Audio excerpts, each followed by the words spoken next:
kes ja miks peaks kuuluma ametiühingutesse, no keegi peab palgatööliste huvisid esindama.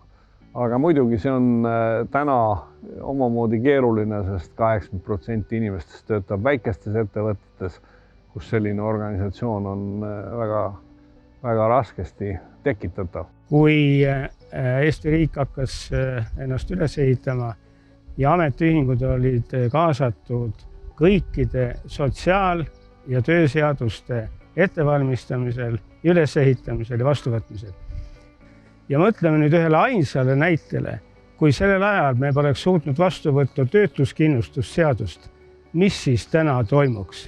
See tähendab seda, et ametiühingud on solidaarne organisatsioon, liikmed on omavahel solidaarsed ja selle solidaarsusega me tihti aitame hoopiski teisi ja hoopiski suuremaid masse, kui me ise oleme. Nii et see ongi põhjus ja väga lihtne. Kuulume ametiühingusse, oleme tugevad ja võtame vastu tulevikus täpselt samasuguseid häid seaduseid, mis meid kaitsevad.